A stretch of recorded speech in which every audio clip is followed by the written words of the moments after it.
لكل مين انضم لنا بهالفكرة الصباحية امباسادورز كورنر، أنا جوال برحب فيكم. أولاً بتمنى هالنهار يحملكم طاقة إيجابية، إيمان، فرح والأخبار السارة. بهالمناسبة بيسعدني رحب اليوم بسعادة سفير الهند في لبنان السيد محمد نور رحمان شيخ. Excellency, Namaste. Namaste. Good morning. Morning. Your Excellency, Ambassador of India to Lebanon, thank you for joining us and thank you for your valuable time. It's a great honor having you in the platform of OTV for sharing the insights, your insights about India, the very beautiful South Asian country, and the hub for all political, intellectual, educational, touristic spots that is New Delhi, the capital. Thank you very much for having me here. Yes. Welcome. Yes.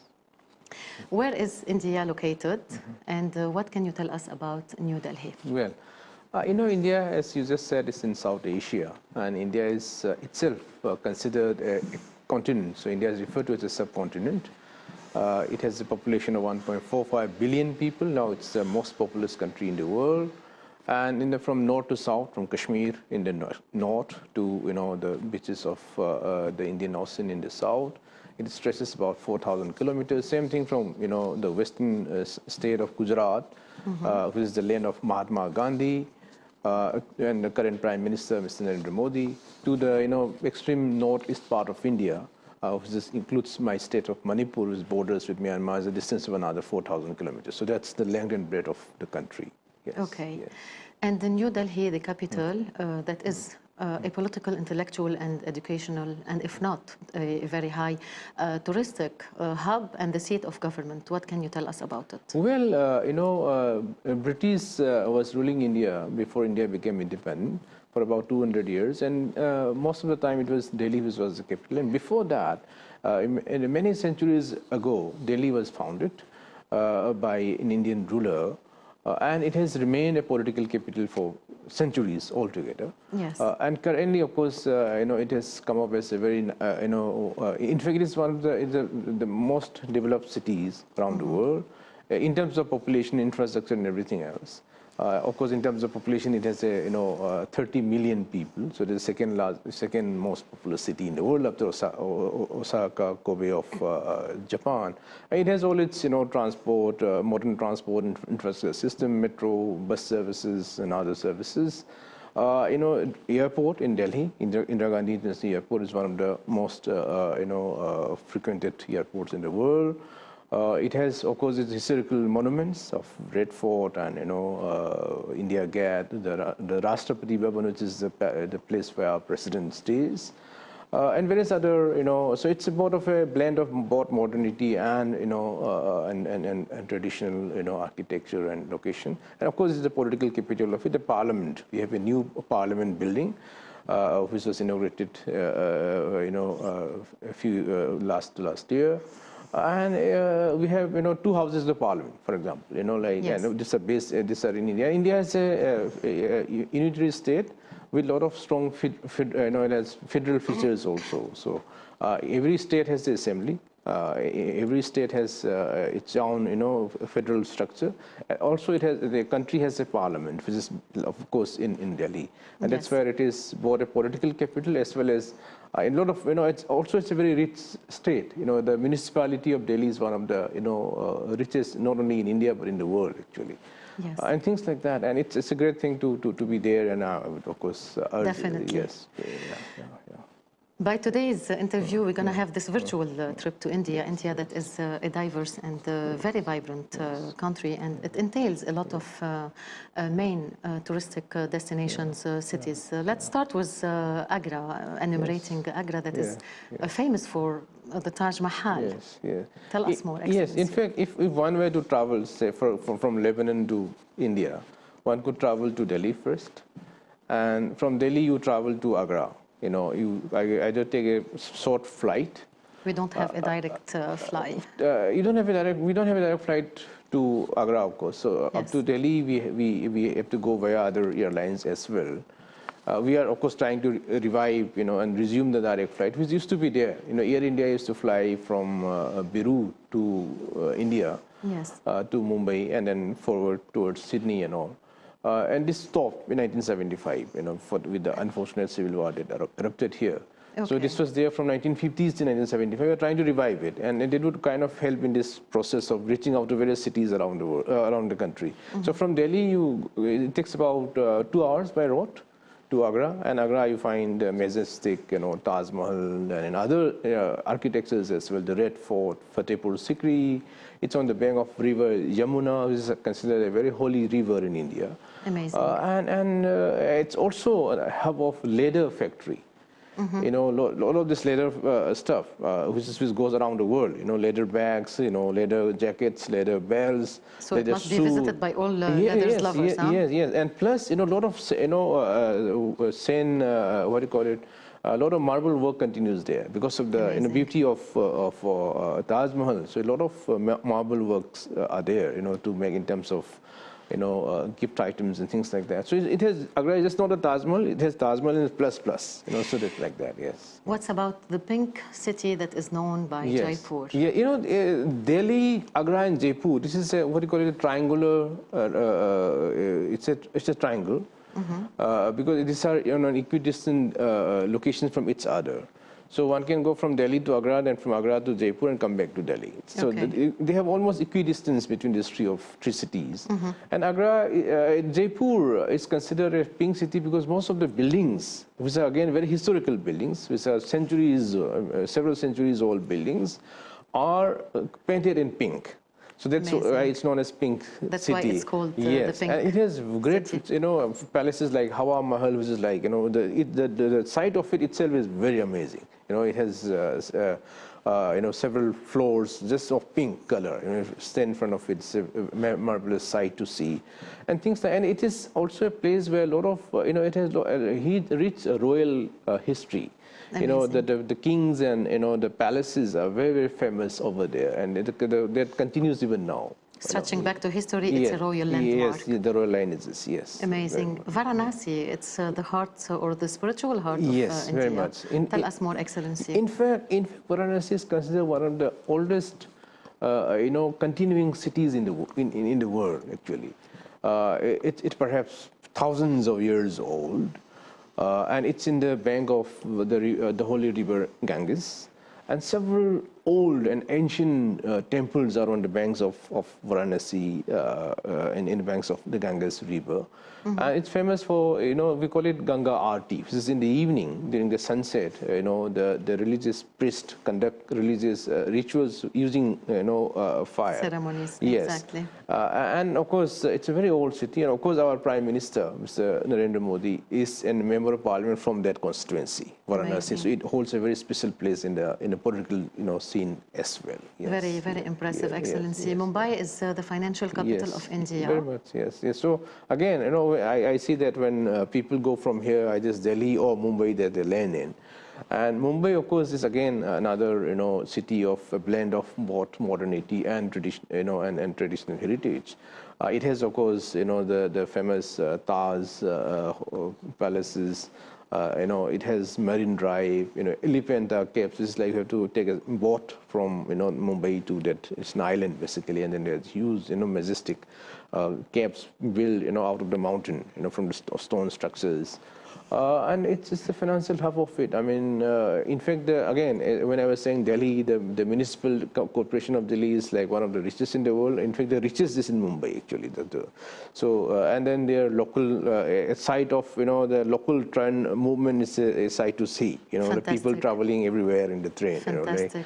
The metro is coming up well. I mean, it's like the film, Indian film. It's highly connected. Bollywood is actually centered in Mumbai. Each city is connected to the other one. Yes. And of course, the Indian films, as I said, Amitabh Bachchan and Shah Rukh Khan and Salman Khan. They're all now, in Mumbai. Of course, exactly. Yes. And Goa is known Goa for is not far from Mumbai. Very beautiful beaches. Yes. It's very, for its vibrant nightlife, and it's a refreshing place. for Ayurveda and various other things. So it's again a place where people go for rejuvenation and relaxation. Is it the best time now to visit Goa, Excellency? Time of the You know, year? now is fine. How's the weather? Now is fine. Or towards the, then summer will be a bit hot, of course. But still, people travel, go to Goa throughout the year. Because it's in the beach, and people in Goa are very, very, welcoming. It was a Portuguese colony, for many years. Yes. And a lot of Goans are Portuguese nationals also. And then vice versa, actually. So there was a lot of, so when you go to Portugal, you find a lot of people who are actually from Goa. So that kind of connect is also there. And it's a very, very welcoming place, yes. And as I know that Kerala, it has fantastic beaches like Goa. Yes. In fact, it's, going south in the western coast, Mumbai, then you go to Goa, then you go to Kerala. So Kerala is again a very long coastline in the Arabian Sea side. And it is famous for its backwaters. Again, the most literate state in India. 100% literacy exists in the state of Kerala. In Gulf, I mean, in the Gulf particularly, there are a lot of Kerala expatriate population who are already there, and it's famous for Ayurveda, yoga as well, and various other classical dances. And various other things. So again, it's another place where one can actually go and visit that place as well. It's known as God's own country, so that's the kind of beauty of that country. This is fantastic. Yes. I'm going to proceed with a very short and brief translation that is not accurate, but in brief for our dear audience. تقع الهند في جنوب آسيا. عاصمة الهند نيودلهي، وهي مقر الحكومة ومركز للنشاطات السياسية والثقافية والتاريخية. الهند هي دولة متنوعة ونابضة بالحياة، مع العديد من المدن التي تجتذب السياح اليوم من جميع أنحاء العالم بفضل تاريخها الغني، ثقافتها وجمالها الطبيعي.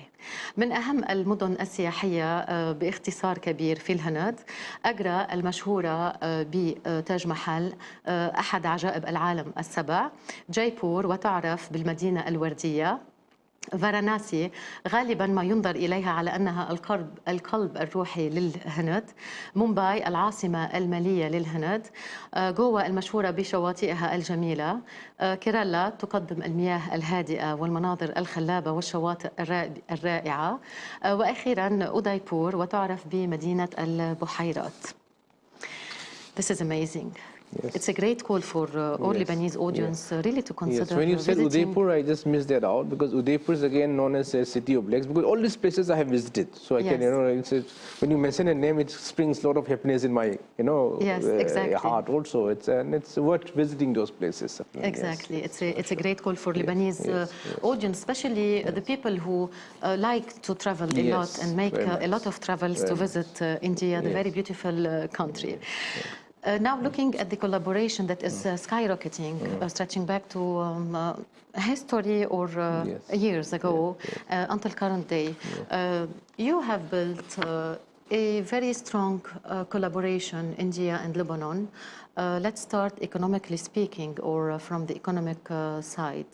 How today India is trying to witness a very strong presence in the Lebanese market when it comes to IT, to textile, to agriculture. Tell us more, Excellency. Yes, just to put it in perspective, India's ties with Lebanon has been centuries old, I would say.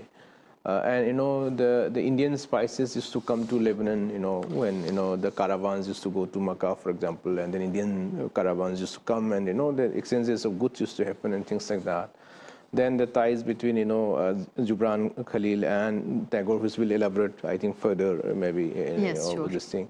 They have very close ties. Then our diplomatic ties between India and Lebanon was established in 1954. So the Indian embassy was opened in Beirut in 1954, and for the last 71 years, we have always remained open here. We have never closed down, despite any kind of difficulties the country went through. We have always been there. Even in the recent 14-month conflict, we were always here. We never evacuated. We were here. And in terms of the economic, front, it is going well, I would say. In fact, pre-COVID year, which is 2019, which is considered the best year, in the recent years, before disruption by COVID around the world, our trade was about $200 million between India and Lebanon. With a significant figure. Yeah. So out of it, about $35 million was exports from Lebanon to India. Rest was import from India to Lebanon. But this figure, tripled to about $600 million in 2022-23. And of course, 2024, because of the conflict and other global geopolitical scenario, it went down. But we are hopeful that this figure, the bilateral trade figure between India and Lebanon, could easily reach $1 billion in a short span of time. Because in India, we are very happy to have this great ties with Lebanon in every field, including the economic aspect of it, whether it's import or export. Similarly, I find a lot of warmth and cordiality among the business community of Lebanon to deal with their counterparts from India. So as an embassy and as a government, we are very keen to support this process. Like when you are sourcing, say, items of import from any other country, why not from India? When you're going to export from here, why not export to India? So that is the whole idea about it. And it covers a lot of items. So in terms of trade, economy, agriculture, textile, you are covering all these areas in order to enhance this relationship between Lebanon and India. Very much. In fact, we are also looking at in terms of the investments into Lebanon. We have been telling our, as Indian investors coming to invest in Lebanon. We have been telling them, like now things are improving, situation is getting better, stabilized. So it may be a good time to explore investing in Lebanon, because a lot of investments are done by Indians also abroad in various countries around the world. So we have been telling that. At the same time, a lot of companies of Lebanon are also kind of having their plans and factories in India as well. For example, there are two big engineering companies from here who has offices in India, employing about 2,000 engineers. There's a garment factory run by a Lebanese, in India, employing about 350 people. Amazing. And things like that. So, and then there are, I have seen, places like Jahle and, various places where Indian machines were brought in. For manufacturing of various other items. And how is the response for Indian people or investors to come invest in Lebanon nowadays? You see, as I said, Indians have been investing, recently in various countries. Earlier, Indians used to be more investing into the country, but we have also started looking out for other markets and countries. Courageous. Yeah. So exactly. so because but then for that you need that the stability and peace and several. There are two things that they would like, any investor would like. One is, of course, the rate of return, for the investment. And the other thing is the ease of repatriation of their funds when they want to take it out. So I think with the government taking in a lot of, I would also like to congratulate, the government and led by the President, General Joseph Aoun, President of Council of Ministers, and Nawab Salam, and all his cabinet ministers. I think they are very competent people. They are very competent. They are very focused in their vision to make this country a prosperous country, a very developed country. I think the reforms they are talking about in terms of banking reforms and various other reforms, bringing in transparency and things like that, I think India supports and welcomes such things. I think it will kind of give a lot of confidence to the international community, to investors, to business community, to travelers and everyone. So I think it's a win-win situation for everyone actually. So I think that would kind of lead to a lot of benefits for Lebanon as well. Yes. And very honestly saying, Your Excellency, I have to admit that you are a very dynamic and energetic ambassador. As regards all the initiatives that I, Joel, have seen so far, by just trying to strengthen this relationship and tie between Lebanon and India when it comes to investing and economically speaking. What's about the growth initiatives that you are installing today in terms of infrastructure projects in Lebanon? Yes. So, when I said we have been here as an embassy for the last 71 years, we also have our Indian battalion, in Ibrahim for the last 26 years. So currently we have a battalion strength of about 900 personnel, officers and personnel in Ibrahim who are doing quite well and connecting with the local population also.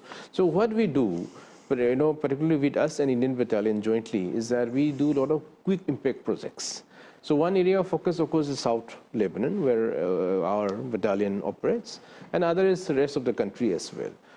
We have done projects like, say, sanitation management plant. We have built certain, guest houses. Solar panels. Solar panels. We are looking at, installing solar panel for street lighting. We are looking at, doing, say, renovating. Renewable energy. Yes. And then we're renovating, say, what do you call it, public health centers. Yes. We are looking at renovating stadium. Sports stadium, for example. We had provided, artificial limbs. We'll talk about it later on. Yes. Earlier exactly. also, and we are planning to do it again as well, which we'll talk in detail. Yes. Then, we have been, providing certain assistances in various forms of medicines and other pharmaceutical products and exactly. Humanitarian aid. Then we also do what we call as Indian Technical and Economic Cooperation Program, ITEC, which is the training of officials and professionals of Lebanon in various institutions of repute in India. These courses vary from a week to about 2 months.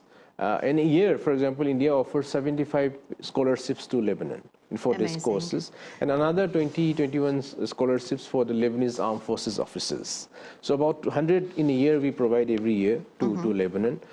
So these are some of the ways that we feel that we are committed to partnering with Lebanon so that the benefits accrue to not only one community or one area but throughout the country as well. So basically, during time of crisis for Lebanon, it has been turmoiled by many crises. You were there to provide all these medical assistance, pharmaceutical, or let's say the medications and the humanitarian aid. Yes, certainly, yes. We have been doing it quite regularly. Like in 2020, in August, we sent in about 58 tons of, humanitarian assistance to Lebanon when Lebanon needed it. We also sent in about 33 tons of medicine last year in October. We have witnessed all your So we will continue to do whenever it's required. We are very committed to say helping Lebanon grow. Yes. In few words, only in few words, not accurate translation. I say again, I'm gonna brief the audience. تتعاون الهند ولبنان اقتصاديا في مجالات مثل التجارة والاستثمار والتنمية، وتشمل القطاعات الرئيسية الأدوية وتكنولوجيا المعلومات والتعليم والرعاية الصحية. وأيضا وقد دعمت الهند لبنان في مختلف المبادرات التنموية مثل ما سبق سعادة السفير عن مشاريع البناء التحتية. واليوم وما هو أكيد أن البلدين يستكشفان أفق جديدة للتعاون التجاري والاقتصادي، ولا سيما استثمار من الخارج من الهند في لبنان، فرص استثمار جديدة في لبنان، لا سيما أيضا أو إلى جانب الإمكانيات الكبيرة لمزيد من التعاون في مجالات أخرى مثل الطاقة المتجددة. ولا شك فيه أن الهند قدمت المساعدات الإنسانية للبنان في أوقات الأزمات التي تخبط بها البلد، بما في ذلك الإمدادات الطبية والمساعدات المالية. This is really amazing. Really thank you for India, for what India is always and has always been providing to Lebanon. The Jaipur food camp. If I'm about to read what India is doing with this camp, food camp, you're making indirectly those people, or it's a miracle that those people have really prosthetic limb. This is very generous from the Indian government for what they are doing. Please, Excellency. Yes. We had also provided certain artificial limbs through a camp organized in Rafiq Hariri Hospital in January 2023 as well. We provided about 350 persons of these benefits. So we felt that because of the conflict, the recent conflict, and other requirements that are conveyed to us by the Health Ministry and other stakeholders, we are again holding this as a camp sometime probably in July, August in Rafiq Hariri Hospital, where we'll provide artificial limb camps to about 500 people. So, wow. Just in Jaipur, when we discuss about Jaipur, there's a generous initiative, Excellency. There's an institute in Jaipur which is world famous for making these artificial limbs. And so what we are doing is government is giving a grant to bring in this team of 10, 11 people. The prosthetic limbs with Experts, those experts and materials. And what they will do is they will be here for about 45 days. Expected to be during the months of July, August. That's what we are looking at. So yes. So they'll be here for about 45 days, 1.5 months, and we will coordinate with the health ministry and other stakeholders, maybe through friends or media as well, for people who can avail of this facility to get registered, and they will be coming to the Rafiq Hariri Hospital. For example, they come in the morning, the team will take the measurement, and then the team will kind of manufacture that particular limb, and maybe in the evening or the next day morning they will be provided that limb, fixing and things like that. And since the team will be here for 1.5 months, any follow-up things, any feedback that can be provided to the team, and they can fix the exactly. So there's a whole idea about it. So all of this will be funded by the government of India. That's the whole thing that we are looking at. Then the Jaipur food camp وهي مبادرة سوف تحل قريبا أو تقع في شهر تموز أو آب، وهي بالتعاون مع وزارة الصحة. سيكون هذا الكامب مخصصا لإرسال الأطراف الاصطناعية للأشخاص الذين لا يملكون أطرافا، وهناك فريق من الخبراء الذين سيأتون من الهند وسوف يبقون تقريبا 45 يوما في لبنان لمتابعة هذا التركيب للأطراف الاصطناعية وأخذ القياسات بدقة وما يترتب عن ذلك. هي مبادرة تم تنفيذها سابقا في مهمة مشابهة بالتعاون مع مستشفى رفيق الحريري during 2023 with the hospital. January was the previous one. أول مرة كانت بشهر كانون الثاني 2023 2023. The International Day for Yoga that is expected to be on June 21st, the first celebration. But however, we know that this celebration will last all the months long. Tell us more, Excellency. Yes. In fact, just yesterday, 7th April is like 75 days to the International Day of Yoga. So we had a small event in the embassy yesterday as well. So we'll be having this, run-ups to the event. We'll be having another one on 2nd May, another one which is 50 days to the International Day of Yoga, then 25 days to the International Day of Yoga on 27th May. So I would like to invite all the audience to come and be part of this process also. So they can call the embassy, or they can check the page of the embassy. Yes, exactly. Yes. And that's a run-up to the International Day of Yoga. Now, International Day of Yoga was started in under a resolution passed by the United Nations General Assembly in December 2014. The first International Day of Yoga was organized on 21 June 2015 in New York and everywhere around the world, including in Beirut. Yes. So what we have done last year, last year was the 10th International Day of Yoga. What we have done last year was, unlike in the previous years, last year what we have done is we had done it in about 7 locations across the country. Amazing. So we started with Suf, Biosphere, on 5th June, which is also the International Environment Day, the World Environment Day. So we did plantation of Cedar sapling in Cedar in Suf Biosphere, and we had this yoga session. So we started from Suf on 5th of June, and we continued throughout the month, and we ended on 22nd June in Baalbek temple ruins. So we did it in Tripoli, we did it in Byblos, we did it in Beirut, we did it in Iblisaki, we did it in Nakura.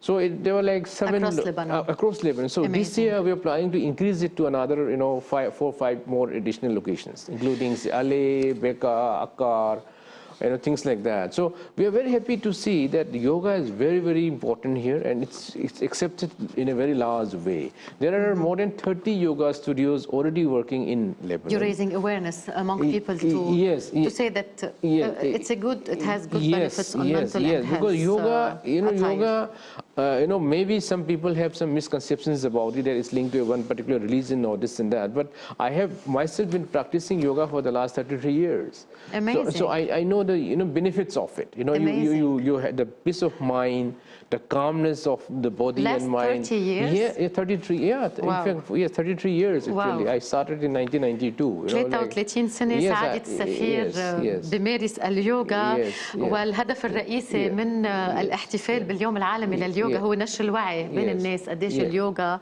عندها فوائد صحية وجسدية، و هذا اليوم يحتفل به في 21 يونيو من كل عام، والاحتفالات لا تقتصر فقط على هذا اليوم بل تمتد طوال الشهر، شهر يونيو، وفي كل أنحاء لبنان. The tight relationship, last but not least, between Gibran and Tagore. Yes.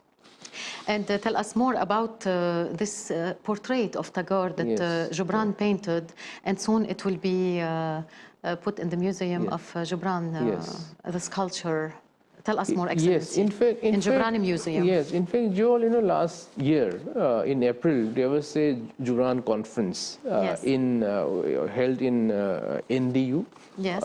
In fact, organized by NDU mostly and the Gibran Institute. So I was there in Bisari on the second day of the conference, and I read out, a Hindi, version of or translated version of Al Mustafa of Gibran Khalil. So then in all discussions, then I started doing a lot of research about this, and it turned out that Tagore, Rabindranath Tagore, who was the first non-Western Nobel laureate. He was the first one to get Nobel Prize in any subject. So he got his Nobel Prize in 1913. It so happened that he wrote his collection of Bengali poems, Gitanjali, in 1910. And in 1912, he got this translated in English and published in New York with a foreword by the famous poet William Keat. And in 1913, based on this book, he was awarded a Nobel Prize for Literature. And he was the first outside the Western world to be awarded a Nobel Prize. Amazing. And then, and around that time, Gibran Khalil was also becoming a very, he was also starting to write and starting to pen. His name was also becoming very popular. Famous. Famous. And so they started meeting regularly, during that time. They used to meet on a regular basis. Whenever Tagore used to visit New York, he would make a point to meet Gibran Khalil. So they were very close, actually. So in fact, Gibran Khalil used to write about him also, what kind of person he is, and what is the impression about him, and things like that. And we feel that several of his ideas in the Madman and in Mustafa, there's some influence of Tagore also. The Indian concept of devotion and things like that seems to be present in that. I think that may be reflective of their close ties. And it so happened that we found out that there was a portrait painting of Tagore by Gibran, because he was, of course, a great painter also. Definitely. So what we did was we took a copy of that from Gibran Institute, Gibran Museum, and we sent it to India, and government of India arranged to make a bust of Tagore based on the painting of Tagore by Gibran. So the bust has come here. So India made the bust of Tagore, the painting that has been done by Gibran of Tagore. Yes. And so this bust has come to Beirut now, and we are planning to install it on the birthday of Tagore, which is 7th of May, and we will ultimately install it in Gibran Museum. Yes, in the 7th of May, the date of birth of Tagore. Tagore, yes. Yes, so that is the idea. So the idea is like so that their friendship remains for eternity. Exactly. That's the idea, because there's a tomb of Gibran in the museum, and then his friend is there. Relationship of friendship. About it. And then of course it also reflects that age-old relations between the both countries, and in culture, tradition, literacy. Very quick and short translation, because we still have 3 minutes, and you have to give us your message to the audience. إذن علاقة جبران وتاغور كانت وثيقة ووطيدة، حيث التقيا عدة مرات، وفي إطار هذه الفعالية قام جبران برسم صورة لتاغور، وتم تحويل هذه اللوحة إلى منحوتة فنية في الهند. سوف تعرض هذه المنحوتة بإطار أو على سبيل تمثال لتاغور من قبل رسم قام به جبران في متحف جبران، وذلك في يوم عيد ميلاد تاغور 7 of May 7 أيار. This is amazing. Your Excellency, Mr. Muhammad Noor Rahman Sheikh, Ambassador of India to Lebanon, thank you for joining us today. What's your message to our dear audience? أتمنى السلام والازدهار والنمو في كافة المجالات للبنان. أنا وأسعد العلاقات بين لبنان والهند. شكرا جزيلا لهذه المقابلة. I love your message, Excellency. Especially it's a message that is stemming from your heart. Then it's a very good Arabic, huh? تتكلم العربية؟ نعم نعم نعم، أنا درست اللغة العربية في لبنان. أهلا وسهلا بكم. إذا سعادة سفير الهند في لبنان السيد محمد نور رحمان شيخ، حتى لقاء آخر نحن وأنتم. شكرا. أهلا وسهلا. شكرا. مشاهدينا فاصل صغير وبنرجع لكم.